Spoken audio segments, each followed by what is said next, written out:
ഹരിയുടെ കാലിൽ വീഴാതാർക്കും പരിതാപാഗ്നി ശമിക്കില്ല.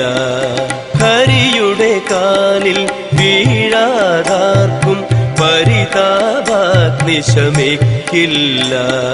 നിത്യം ഗുരുവെ വണങ്ങാതാർക്കും നിർവാണ സുഖം കിട്ടില്ല. നിർവാണ സുഖം കിട്ടില്ല. ഹരിയോ ഹരിയോ ഹരിയോ ഹരിയോ ഹരിയോ ഹരിയോ ഹരിയോ ഹരിയോ ഹരിയോ ഹരിയോ ഹരിയോ ഹരിയോ.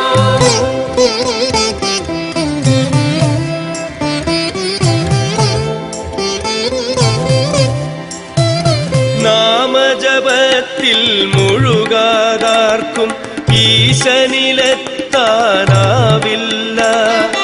നാമജപത്തിൽ മുഴുകാതാർക്കും ഈശനിലെത്താനാവില്ല. ഭക്തിരസത്തിൽ ലയിച്ചിടാതെ മുക്താവസ്ഥ ലഭിക്കില്ല. മുക്താവസ്ഥ ലഭിക്കില്ല. ഹരിയോ ഹരിയോ ഹരിയോ ഹരിയോ ഹരിയോ ഹരിയോ ഹരിയോ ഹരിയോ ഹരിയോ ഹരിയോ ഹരിയോ ഹരിയോ.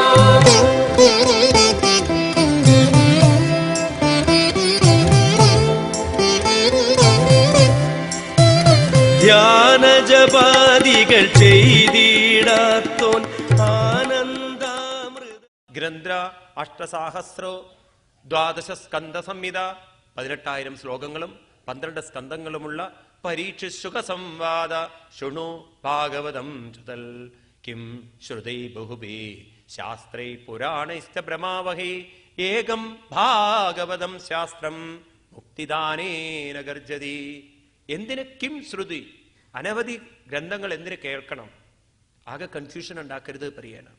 അനവധിയൊന്നും കേൾക്കേണ്ട ആവശ്യമില്ല എന്ന് വെച്ചാൽ മറ്റുള്ളതൊന്നും കേൾക്കരുത് എന്നല്ല, മറ്റുള്ളത് കേട്ട് കൺഫ്യൂഷൻ ആക്കരുത്. ആളുകൾക്ക് ഭാഗവതം തന്നെ പഠിക്കാതെയാണ് ദേവി ഭാഗവതം എടുത്ത് പഠിക്കാൻ പോണത്. ദേവി ഭാഗവതം പോലും പഠിക്കാതെയാണ് ശിവപുരാണം എടുത്ത് പഠിക്കാൻ പോണത്. ആകെ കൺഫ്യൂഷൻ ഉണ്ടാക്കുകയാണ്. കാരണം ഭാഗവതം എന്ന് പറയുന്നത് ശരിക്കും ബോധ്യയെ പിന്നെ നിങ്ങൾക്ക് മനസ്സിലാവും എവിടെയാണ് ദേവി ഭാഗവതവും ശിവപുരാണമൊക്കെ നിൽക്കുന്നത്. ഇത് മനസ്സിലാവാത്ത വ്യക്തി എന്ത് കേട്ടിട്ടും കാര്യമില്ല. ഇത് മനസ്സിലായാലോ എല്ലാം മനസ്സിലായി. അതായത് 12 മക്കളെ പെറ്റൊരമ്മേ നിങ്ങളിൽ ഞാനാണു ഭ്രാന്തൻ. നാരായണത്തെ ഭ്രാന്തന്റെ സഹോദരനാണ് പാക്കനാര്. വരരുചിയുടെ 12 മക്കളുള്ളവരാണ്. അവരുടെ മറ്റൊരു പുത്രനായിരുന്നു, അല്ലെങ്കിൽ ഈ പാക്കനാരുടെ സഹോദരനായിരുന്നു അഗ്നിഹോത്രി. ഒരിക്കൽ അഗ്നിഹോത്രിയെ കാണാൻ ചെല്ലുന്ന സമയത്ത് അഗ്നിഹോത്രി പല പൂജകളിലായിരുന്നു അത്രേ. അപ്പൊ ഈ പാക്കനാര് മുറ്റത്ത് കുഴി കുഴിച്ചു എന്നാണ് കഥ അറിയാലോ. അപ്പൊ ഇദ്ദേഹം അനവധി പൂജകൾ, വിഷ്ണുവിന്റെ പൂജ, അയ്യപ്പന്റെ പൂജ, ഇതൊക്കെ കഴിഞ്ഞ് വന്ന് ഇവിടെ മുറ്റത്ത് നോക്കുമ്പോൾ അനവധി കുഴി, കുട്ടികളെ പോലെ കുഴിച്ചിരിക്കണേ ചങ്ങാതി. അപ്പൊ എന്തിനാ പാക്കനാരെ ഇങ്ങനെ കുഴിച്ചിരിക്കണമെന്ന് ചോദിച്ചപ്പോൾ പറഞ്ഞു അത്രേ, ഒരു കുഴി മര്യാദയ്ക്ക് കുത്തിരുന്നെങ്കിൽ വെള്ളം കിട്ടുമായിരുന്നു. ഇതിപ്പോ അനവധി കുഴി കുഴിച്ച് വെള്ളമോട്ട് കിട്ടിയതുമില്ല, സമയം കളയും ചെയ്തു, ഉള്ള ശക്തിയും ചോർന്നു. അപ്പോഴാണ് അഗ്നിഹോത്രിക്ക് മനസ്സിലായത് എന്താണ് ഇദ്ദേഹം മനസ്സിലാക്കിയത്. അപ്പൊ ഒന്ന് ശരിക്കും കുഴിച്ച് അതിലെ വെള്ളം കണ്ടെത്തി അത് അനുഭവിച്ചാൽ പിന്നെ നമുക്ക് മനസ്സിലാവും എല്ലാത്തിലെയും എല്ലാ കുഴിയിലെയും വെള്ളം. നിങ്ങൾ അടുക്കളയിലെ പ്ലഗിൽ കൈവച്ചിട്ട് ഷോക്ക് അടിച്ചു കഴിഞ്ഞാൽ പിന്നെ നിങ്ങൾക്ക് സംശയം ഉണ്ടാവുമോ ബെഡ്റൂമിലെ ഷോക്ക് എങ്ങനെ ഉണ്ടാവുമെന്ന്? ഉണ്ടാവുമോ? നമുക്ക് അടുക്കളയിൽ ഒരു ചൂടുള്ളതാണെങ്കിൽ ബെഡ്റൂമിൽ വേറൊന്ന് അങ്ങനെ ഉണ്ടാവുമോ? എനിക്കിതുവരെ തോന്നിയിട്ടില്ല. നിങ്ങൾക്ക് നിങ്ങളുടെ വീട്ടിലെ എറണാകുളത്തെ ഷോക്ക് അടിച്ചു കഴിഞ്ഞാൽ പിന്നെ ഗുരുവായൂരിലെത്തുമ്പോൾ നിങ്ങൾക്ക് തോന്നും ഗുരുവായൂരപ്പന്റെ ഷോക്ക് എങ്ങനെ ഉണ്ടാവുന്നു? ഒരിക്കലും തോന്നില്ല. അതുപോലെ നിങ്ങൾക്ക് വിദേശ രാജ്യങ്ങളിൽ പോയിട്ടുള്ളവരാണെങ്കിൽ നിങ്ങൾക്ക് തോന്നുന്നു ജപ്പാനിലെത്തുമ്പോൾ ഷോക്ക് എങ്ങനെ ഉണ്ടാവുന്നു? തോന്നില്ല. അതുകൊണ്ട് പറയണു, കിം ശ്രുതൈ ബഹുഭി ശാസ്ത്രൈ പുരാണൈശ്ച ബ്രഹ്മാവഹി ഏകം ഭാഗവതം ശാസ്ത്രം മുക്തിദാനേന ഗർജതി കഥാ ഭാഗവതസ്യാപി നിത്യം ഭവതി യദ്ഗൃഹേ തദ്ഗൃഹം തീർത്ഥരൂപം ഹി വസതാം പാപനാശനം ന ഗംഗാ ന ഗയാ കാശി പുഷ്കരം ന പ്രയാഗം ശുഖശാസ്ത്ര കഥായാശ്ച ഫലേന സമദം നയേ. ഗംഗയാവട്ടെ, കാശിയാവട്ടെ, ഏത് തീർത്ഥസ്ഥലമാവട്ടെ, ശുഖശാസ്ത്രയ്ക്ക് തുല്യം, അതായത് ഭാഗവതത്തിന് തുല്യം ഒന്നുമില്ല. അത്ര ഗംഭീരമാണ് ഏത് ഭാഗവതം. അതിന്റെ മഹത്വം പറഞ്ഞു കൊടുക്കുകയാണ്. യശ്ച ഭാഗവതം ശാസ്ത്രം വാചേത് അർത്ഥതോ നിശം ജന്മകോടികൃതം പാപം നശ്യതേ നാത്ര സംശയ. ആരാണോ ഭാഗവതം ഇതിന്റെ അർത്ഥത്തോടുകൂടി മനസ്സിലാക്കുന്നത് അവന് ജന്മകോടികൃതം പാപം നശ്യതേ, സംശയിക്കേണ്ടതില്ല. എന്നിട്ട് പറയുന്നു, ആരാണോ ഇങ്ങനെയൊരു മനുഷ്യജന്മം കിട്ടിയിട്ടും ആ ജന്മമാത്രമപി യേന ഷടേന കിഞ്ചിൽ ചിത്തം വിദായ ശുഖശാസ്ത്ര കഥാനപീത ചണ്ടാളവത്സകരവദ്ബദേന നീതം മിഥ്യാസു ജന്മജനനീ ജനനീ ദുഃഖബാജ. ഇങ്ങനെ ഒരു നല്ലൊരു മനുഷ്യജന്മം കിട്ടിയിട്ട് ആരാണോ ശുഖശാസ്ത്ര കഥാനപീത, ഈ ശ്രീശുഖബ്രഹ്മർഷിയാൽ പറയപ്പെട്ടിരിക്കുന്ന ഭാഗവതം ഒരിക്കലെങ്കിലും അത് കേൾക്കുകയോ അത് അനുഭവിക്കുകയോ ചെയ്യാത്തവര് ചണ്ടാളവത്സകരവദ്ബദേന നീതം, ഒരു ചണ്ടാളനെപ്പോലെ, ഒരു കഴുതയെപ്പോലെ ജീവിതം അവൻ ഇല്ലാതെയാക്കി തീർക്കുകയാണ്. അവന്റെ ജീവിതം ജനനീ ദുഃഖബാജ. ഇനിയൊരു അമ്മയ്ക്ക് ഗർഭക്ലേശം കൊടുക്കാൻ വേണ്ടിയിട്ട് നിശ്ചയിച്ചിരിക്കുകയാണ് അവൻ. ഇനിയും ഒരു അമ്മയുടെ ഗർഭത്തിന് വേദന കൊടുക്കാൻ വേണ്ടിയിട്ട് അവൻ തൻ്റെ ജന്മം സഫലമാക്കാത്തവനാണ്. ഇങ്ങനെയൊക്കെ ഭാഗവതം പറയുമ്പോൾ നമ്മളെ ഓർമ്മിപ്പിക്കുകയാണ്, നമ്മളിങ്ങോട്ട് ജനിച്ചു വന്നിരിക്കുന്നത് ഇനി ഒരാൾക്കും വേദന കൊടുക്കരുത്. ഇനി നമ്മുടെ മനസ്സിനെ നമ്മൾ ശരീരം മണ്ണിലേക്ക് പോകുന്നത് പോലെ മനസ്സതിൻ്റെ ഉറവിടമായിരിക്കുന്ന ചൈതന്യത്തിലേക്ക്, ഇതും പൂർണ്ണമാവണം അതും പൂർണ്ണമാവണം. ഈ സാഫല്യം നമ്മൾ നേടിയെടുത്തിട്ടില്ലെങ്കിൽ ഇനിയും നമുക്ക് തിരിച്ചു വരേണ്ടതുണ്ട്. ഒരു കല്ല് ആകാശത്തിലേക്ക് എറിഞ്ഞത് കല്ല് തിരിച്ചെത്തുന്നത് വരെ അതിന് വീണ്ടും വീണ്ടും ചലിക്കേണ്ടതുണ്ട്. അപ്പോൾ കല്ല് വീണ്ടും തിരിച്ചു വരേണ്ടതുണ്ട്. ഒരു പുഴ ഒഴുകി ഒഴുകി ഒഴുകി കടലിലെത്തുന്നത് വരെ വീണ്ടും വീണ്ടും അതിന് ഒഴുകേണ്ടതുണ്ട്.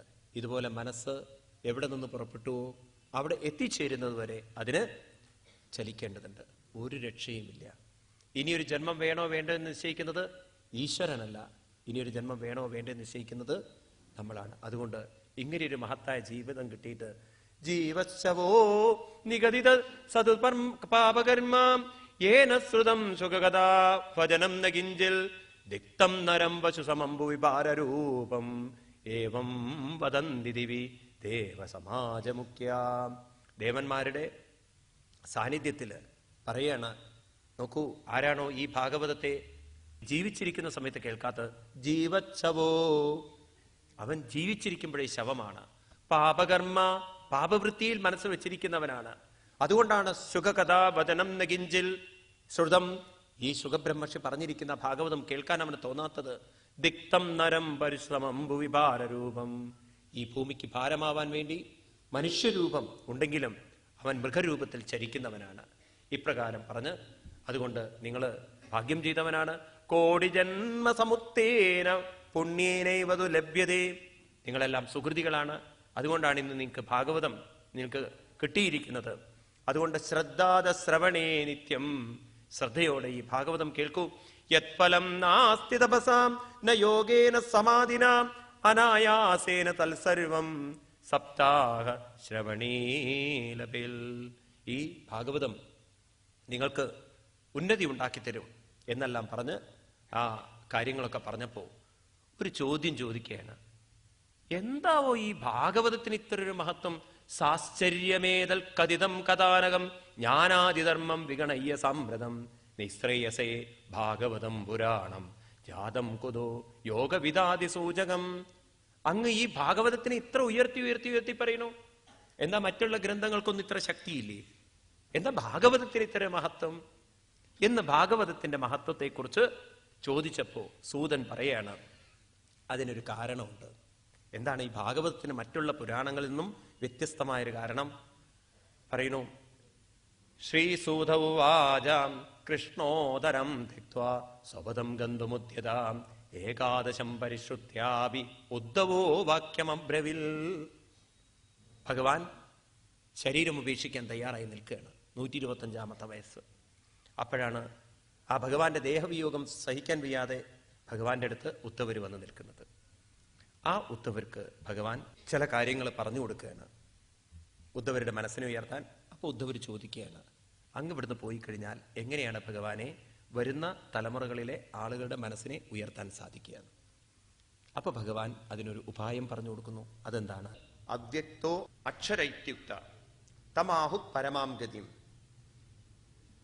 അവ്യക്തോ അക്ഷരൈത്യുക്ത, അവ്യക്തമെന്നും അക്ഷരമെന്നും പറയുന്ന തമാഹു പരമാം ഗതിം, ഇത് തന്നെയാണ് പരമമായ ഗതി. ഏത്? അവ്യക്തവും അക്ഷരവുമായിരിക്കുന്ന അത് തന്നെയാണ് പരമമായ ഗതി. യം പ്രാപ്യന നിവർത്തന്തേ തദ്ധാമ പരമം മമ. യം ആരാണോ പ്രാപ്യ ഇതിനെ പ്രാപിക്കുന്നത്, ന നിവർത്തന്തേ, അവർക്ക് എന്തില്ല, നിവർത്തി വരണ്ട, ഇനി തിരിച്ചു വരേണ്ടി വരില്ല. തദ്ധാമ പരമം മമ, അത് തന്നെയാണ് എൻ്റെ പരമമായ ധാമം. അപ്പൊ ഭഗവാൻ തന്റെ ധാമം എന്ന് പറയുന്നത് ഭൂമിയിൽ നിന്ന് വിട്ടിട്ടുള്ള ഒരു ലോകത്തിലല്ല, ആണോ? അതുകൊണ്ട് ഭാരതത്തിന്റെ സംസ്കാരം എന്ന് പറയുന്നത് മരിച്ചു പോയിട്ട് ഒരു ലോകത്തിലേക്ക് പോകാനുള്ള കാര്യമല്ല പറയുന്നത്. ഈ നിമിഷം ഇവിടെയുള്ള കാര്യമാണ് പറയാനുള്ളത്. അതുകൊണ്ടാണ് ഞാൻ പറഞ്ഞത്, ഇവിടെ നമുക്ക് അനുഭവിക്കാനുള്ളതിനെയാണ് ശാസ്ത്രം എന്ന് പറയുന്നത്. ശാസ്ത്രം എന്നുള്ള ശബ്ദത്തിനർത്ഥം, അമ്മ പറയാൻ അതേ കുട്ട അവിടെ കൈവയ്ക്കേണ്ട, ഷോക്ക് അടിക്കുന്നു പറഞ്ഞു കഴിഞ്ഞാൽ അത് ഈ നിമിഷം ഇവിടെ വെച്ചിട്ട് എനിക്ക് അനുഭവിക്കാൻ പറ്റും. മനസ്സിലായില്ലേ? വേറൊരു സമയം വേണ്ട, ഇപ്പൊ ഇവിടെ വെച്ചിട്ട് അനുഭവിക്കാം.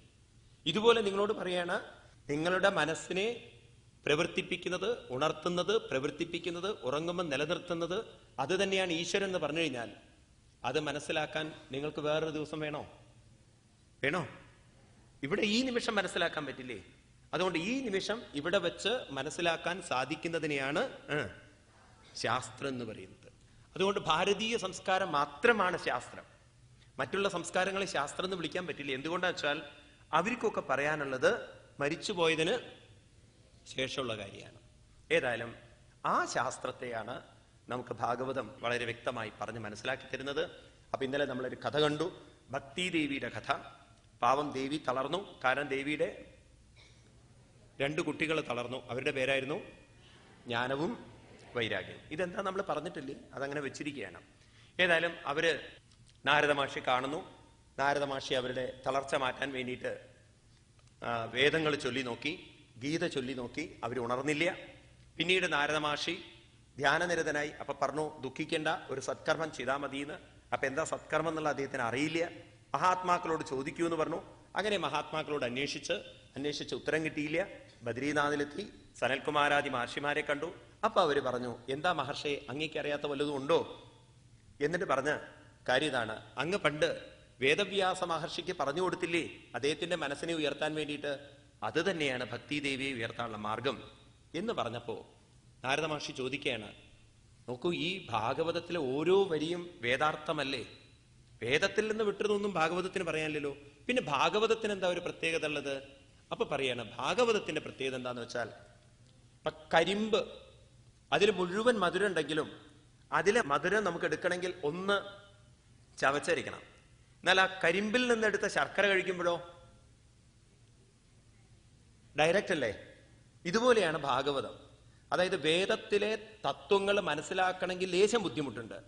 എന്നാൽ ഭാഗവതം ഡയറക്റ്റ് മധുരമാണ്. വേറെ രീതിയിൽ പറഞ്ഞാൽ അടയാണ് ഭാഗവതം. എന്താ അടയാണ് ഭാഗവതം എന്ന് പറഞ്ഞാൽ, വേദങ്ങളൊക്കെ വെറും അരിപ്പൊടി കൊണ്ടുണ്ടാക്കിയ സാധനം എന്ന് വിചാരിക്കുക. അതിൽ ശർക്കരയും കുറച്ച് നാളികേരം കൂടി ചേർക്കുമ്പോഴാണ് നമ്മൾ അതിനെ അടാന്ന് വിളിക്കുന്നത്, അല്ലേ? സാധാരണ അടാന്ന് പറഞ്ഞതാണ്. വെറും അരിപ്പൊടി കൊണ്ട് മാത്രമാണ് ഒരു ഇതുണ്ടാക്കിയതെങ്കിൽ, ദോശ പോലെ ഉണ്ടാക്കിയെങ്കിൽ കോഴിക്കോട്ടുകാർ അതിനെ വേറെ പേരാ വിളിക്കുക. അവർക്ക് പത്തിരിയാണത്. അതിനൊരു ടേസ്റ്റ് ഉണ്ട്, ആ പത്തിരിക്ക് ഒരു ടേസ്റ്റ് ഉണ്ട്. കോഴിക്കോട്ടുകാർക്ക് അത് സ്പെഷ്യൽ പത്തിരി. എന്നാൽ അതിൽ ശർക്കരയൊക്കെ ഇടുമ്പോഴോ ടേസ്റ്റ് കൂടില്ലേ? അതുകൊണ്ട് ഭാഗവതം എന്ന് പറയുന്നത് അരിപ്പൊടി കൊണ്ടുണ്ടാക്കിയ വേദവുമാണ്, ശർക്കരയും നാളികേരും കൂടി ചേർത്ത കഥയുമാണ്. അപ്പൊ കഥയില് വേദതത്വം ചേർത്ത് വെച്ചിരിക്കുന്നത് കൊണ്ടാണ് ഭാഗവതത്തിന് ഒരു പ്രത്യേകത ഉള്ളത്. ഏതുപോലെ, ഒന്നുകൂടി ഒരു ഉദാഹരണം പറയണം, നല്ലൊരു ഉദാഹരണമാണ്. ഏതുപോലെയാണ് അത്രേ, പാലില് വെണ്ണയുണ്ട്, പക്ഷെ പാല് കുടിച്ചാൽ വെണ്ണ കിട്ടുമോ? ഇല്ല. അതിനെന്ത് വേണം? അതിനെ തൈരാക്കി കടഞ്ഞെടുക്കണം. ഇതുപോലെ ഭാഗവതം ഇങ്ങനെയുള്ളതാണ് എന്ന് പറഞ്ഞപ്പോ ഈ ഭാഗവതത്തിന് എന്താ ഇത്ര ഒരു മഹത്വം? എത്രയോ പുരാണങ്ങള്, അതുപോലെ മഹാഭാരതം, രാമായണം, ഇതൊക്കെ ഉണ്ടല്ലോ. ഈ